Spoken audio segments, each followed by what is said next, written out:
Hey guys, Professor Bill, Comic Book University, and Batman Last Night on Earth, issue number 2 of 3, right? Black Label, baby. This was a really good book. The ending, however, completely expected. Anyway, let's get into talking about who made this book. Then we'll talk a little bit about the book itself. At the end, I am going to tell you when there's a spoiler warning, because I don't want to spoil it for anybody, but I feel like I need to talk about this. All right, we got Batman Last Night on Earth, Part 2. Well, this is Part 5, 6, and 7, really. Scott Snyder is the writer, and Greg Capullo is on pencils.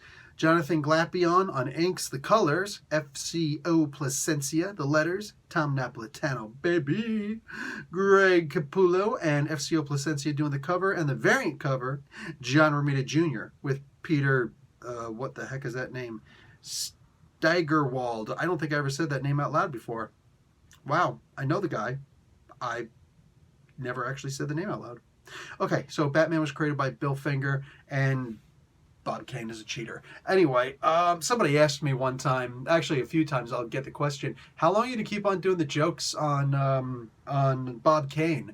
Well, I don't know. How long did Bob Kane take credit for what Bill Finger did and lie about it? How long did he cover that up for?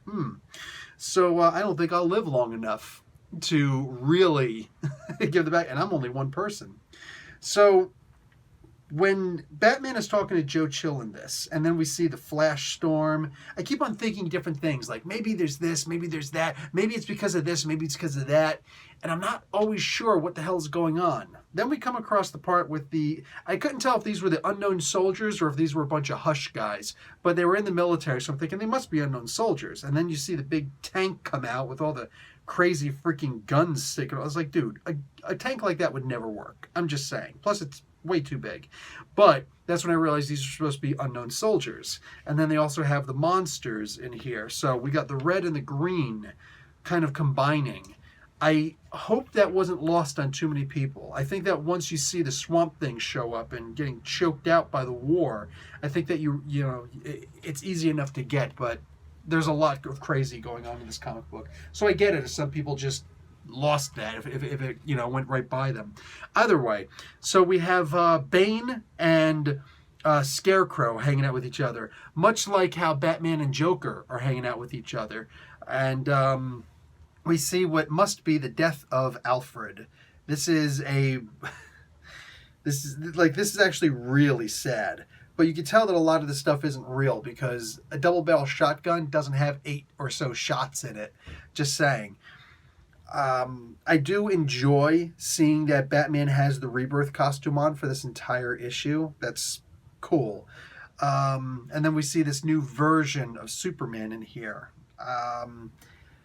Listen, man, this book was just crazy from the beginning to the end. What Snyder does in this book, you can tell it's perfectly not just reminiscent. Like it's like he pulled this right out of his Justice League book, which he's currently doing. Like that book is coming out right now as we speak. He's been writing these Justice League books where basically you get the Legion of Doom versus the Justice League, and the people of Earth have to choose. So this is like an alternate version of that. This whole thing just feels like that's what this is, an alternate version of that, or at least that's some part of this. Large part, small part, it's hard to tell. When he finally meets up with Wonder Woman, who, by the way, with half her face cut off and looking all sorts of gnarled, she's still hot. I'm just saying, Wonder Woman is still hot in this. The part of him having to hold on to the lasso in order to see what's going on. Oh boy, lovely idiots outside. In order to see what's going on around him, I feel like he would have been better off not seeing, but he handled it well because he is, after all, Batman. Then we got to the end. I loved how he saw Gotham, and he started to feel like all this was overwhelming a bit. We know that things are going crazy for him. We also know that the Omega is out there. There's a whole bunch of the Omega symbols out there. And I'm waiting for any moment to come across one of those Dark Side is moments.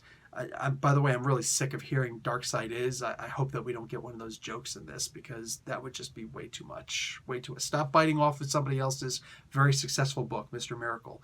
But that didn't happen in this issue. Thank God. Hopefully it doesn't happen next issue either. But I feel like the Omega effect wound up happening, making it passive all over the earth. I feel like Darkseid won in some way. Or this is like, all 3 issues is just 1 second of Batman being awashed in the Omega effect. I don't know how else this can be explained. That's how crazy this was. But I love it. I love everything that's happening in this book. Except, well, here's where the spoiler comes. Yeah, you guys probably want to bounce for this one if you didn't read this book yet.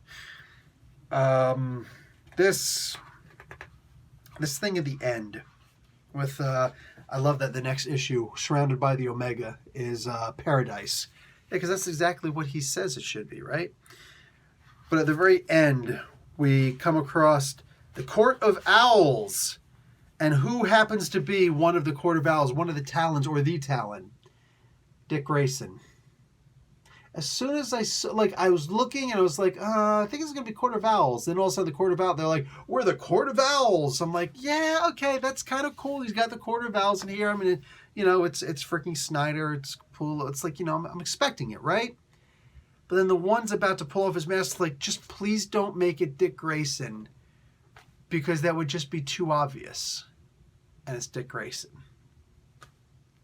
Really let me down on that one. I mean, that's the whole purpose of the Court of Owls is, can we trust Dick Grayson?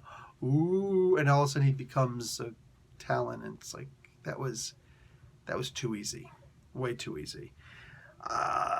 This issue ended on a sour note, so it's hard to say that I really loved this book. But I know that I loved the book up until that point. It was a really fun book to watch. It's totally crazy. I don't yet know what's going on. If we finally get the answer, I think we've got to get the answer right in the next issue. I think that it's going to be a really cool moment. I think it's going to be one of those moments where we look at this and just recognize the Snyder of genius. You know what? I'm going to leave it like that. Rather than saying the genius of Snyder, I'm going to leave it as the Snyder of genius. We're finally going to, get another glimpse of the Snyder that is genius. Because, this is good. I love the hell out of this book. This is really good. Again, last part, way too predictable, but big book, flat binding on the back, back cover price of $5.99 US. Mature reads, yeah, I guess. But I enjoyed this. This is worthy of the Black Label title, imprint. Anyway, guys, I'm done. Professor Bill, Comic Book University. Class dismissed.